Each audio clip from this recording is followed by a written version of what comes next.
Bali 12 ang start. So medyo maaga pa kami. Mag-upo-upuan muna. And bibisitahin muna natin yung ating kabayo na ating ipapa-auction. Ayan. Naiwanan ako. Wait lang. Ayan. Ayan. Ito yung kanilang barn. Ayan. Iba't ibang mga ng horse. Pero hindi bilis nito ang aking mga kasama. Ayan, nakita yung mga horse na yan. Oh, diba? Yan yung mga pang-auction na horse. And meron tayong isang horse dito ngayon. Kaya nandito tayo ngayon. Nagpunta na kami dito before. Kasi nagbenta na din kami ng horse. So, ayan. Ayan yung mga nila. Oh. Ayan, makikita nyo dito sa ito. Nakatakot naman. So, anong number tayo? Ganun yung horse na to. Pero hindi yan yung ating horse. Siguro nandito yung ating horse. Tingnan natin.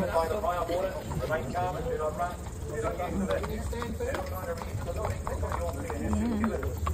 Diba? Sexy ng horse. Ano sila? Parade. Tingnan natin. Tingnan tayo ng horse dito. Ayan. Ito sila. Parade. Horse parade. Nila. Tapos after nyan is dadalhin sila dun sa loob. Mamaya pupunta tayo dun. So may parade lang silang tinatawag. Ayan. Iba't ibang mga to. Mga farm breed. Nagbe-breed sila ng mga horses. Okay. Like this one. Look at this one. It's very tall. 60 horse.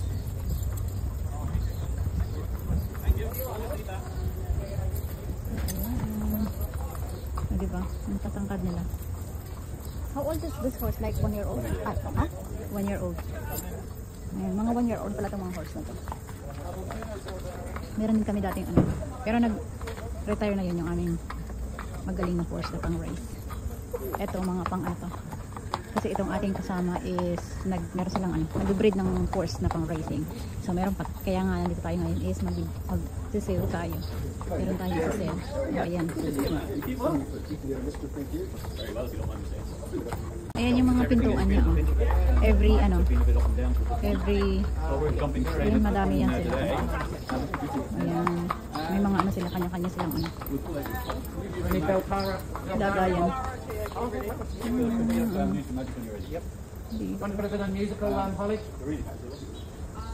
Ito pala yung pangalan ng natin.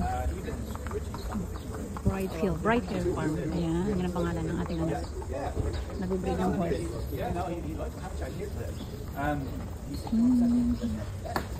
Ayan, isa-isa na silang lalabas. Diba? Antayin natin yung ating horse. Ano bang number ng ating horse? Ito pala, 7:39. 7:39 yung ating horse. Ayan, ito yung aming horse. This is the one, ano? This is the one. This is the one. Look at that. Ayan. Ito yung aming horse. Ay, sus Maria. Takot naman ito. He was reasonably early. Ayan yung aming horse. Diba? Number 739. Really hard for somebody to find fault with them as a type. Ayan. Sorry. Really hard. You know, like ayan ang ating horse. Diba? Aggressive siya masyado. Ano yan? 1 year old. Diba? 739. It was very high. Oh my god. It's very tall, this one. 63.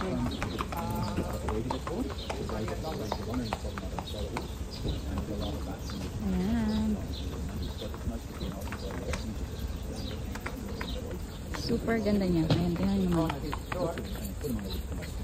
Matikas. Matikas. What did you see down there, buddy? This is something. Very tall. Ayan, ang ating kabayo. Magkano kaya ang presyo niyan mamaya? Tignan natin. Makikita natin yun mamaya sa forum. So, ayan. Something. Aggressive. Are you happy Oh my God. it went 12 grand and you got sold? Yep. Because that's I've got to look at every scenario and I also yes, you see what I'm thinking? And I've got Aggressive. Aggressive masyado ang ating kabayo. Diba? It's nice, ano? I think it's got a nice. I like his box fingers. Yeah. So, ayan ang ating kabayo. Magkano kaya ang presyo niyan mamaya?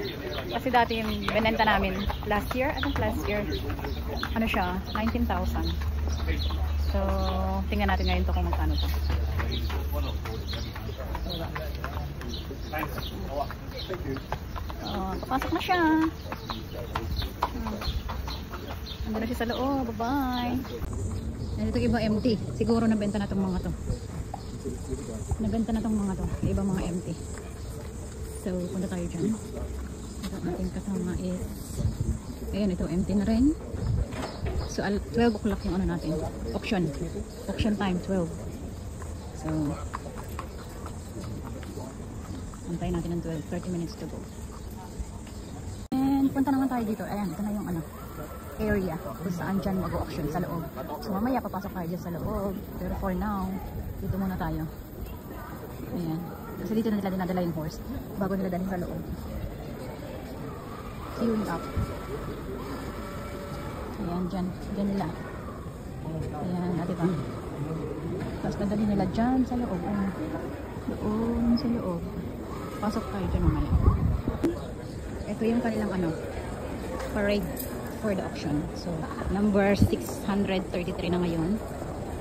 Yung horse natin is 739. So, mamaya pa tayo mga 1 o'clock pa siguro tayo.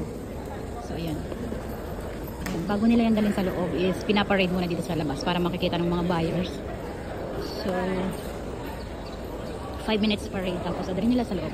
So, mamaya pupunta tayo sa loob para makita niyo yung itsura ng auction sa loob. Palagi na tayong pumupunta dyan before kasi may mga binibenta din tayong mga racing horse. So, kaya medyo familiar na tayo dyan. So, ayan. Diba? Yung mga tao na yan, yung mga nakita nyo na yan, from different places and countries. Yung iba dito is galing pa ng Hong Kong. Talagang bumibisita pa dito para lang bumili ng mga horse. So, diba? Kasi isa kasi itong New Zealand sa the best breeding ng mga horse. So, ayan diba? Ang gaganda ng muna. Yung mga nakita ko sa loob, yung yesterday, parang ang mamahal. 250,000.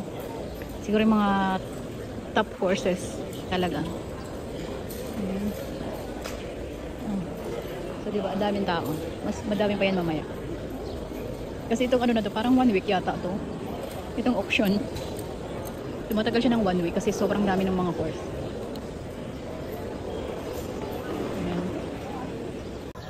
Ayan. Ikot-ikot muna tayo habang wala pang time dito sa ating horses. So, ayan. Ang dami din dito. Oh, grabe.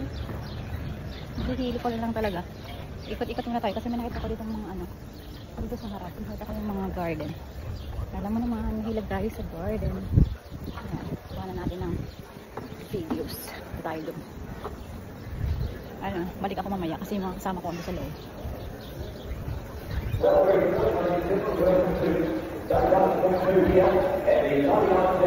Ayan, diba?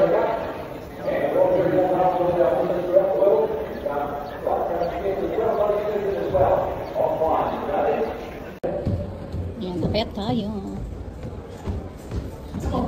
Come on, come on. We're gonna sit down. Ayan, eto na siya. Ito na yung hall nila. So, nakakapasok lang dito yung mga yung buyer and owner ng mga horses. So, ayan. Tayo ng upuan. One New Zealand 2000 guineas as well. The other 5 times winning there is to see going back to a 5 times winning one term here. Family repeater, Jindar trade there as well. Good speed through the family as well. Starting away that punt there. Lot 665 from Napoli. Starting away there is something on 40 or 50 there and go. 40 and go. 40,000. 30 and go. 30 and go. 30 and win. 30 and go. Surely here. 30. 25. Sunny Nevesta, the winner of 2 in Hong Kong. Since the catalogue went the print. It's a good winning family there. Away we go on that make off from Napoli. There we go. Starting away there. Looks like we might get up and go a bit earlier than the others too. Right there we are, especially on that box right there. Start away there, something up there, 30 or 40 there, and go, 30 and go, 30 and go, 20 and go, anyway, 20 and go. 20, 15. There you go, it's a track of dog coming here, ladies and gentlemen, lovely relaxed cold out there. Then Fun B, right on Fun there. On that guy there. Lot 739 by there's the wheel siren preferment. He pops up with those good wins, ladies and gentlemen, throughout the season, doesn't he, preferment? The half to part in case they take the answer for the winner, and as you can see there, Barinko as well. Winner 3-1 was a 2. As a 2-year-old, he's the half to 5 winners, ladies and gentlemen, that copper ring by preferment. There we go, start away there. On there, we have Bradford. 10 right, 10 on there. 5 to 10 on there. 5 to 10,000 dollars on 10, money to the 10 now. Good start here, 10 there, down there, 10 there. 5 to 10 on now to 10, 10 money to the 10, down to 10. I'll take 5. 5 to 10 on now to 10, 10 money to the 10, down to 10,000 there. 5 to 10,000 dollars on now, so they're going to 5 where? 5 to 10 on now to 10 on 10 money to the 10, down to 10 now. Try one. 5 to 10,000 dollars on 10 money to the 10, down to 10 on there. At 10,000 dollars all done now. I sell away, going to 10,000 on there. That's great value. 5 to 15,000 on now. But I'll take 2.5 on the other side there. At 15,000 now for a 2.5 winner. All done now. I sell him. Sure. He goes at 15,000. So ayan, uwian na tayo kasi nakabenta na tayo ng ating kabayo. Yun nga lang, hindi masyadong mataas yung presyo kasi parang kunti lang yung nag-bid siya. So yung nag-bid dun sa ano, yung nag-bid dun sa horse. So okay lang yun, at least nabenta na natin. So ayan, uwian na tayo. Saan tayo sa ating parking? Ang bibilis ng aking kasama.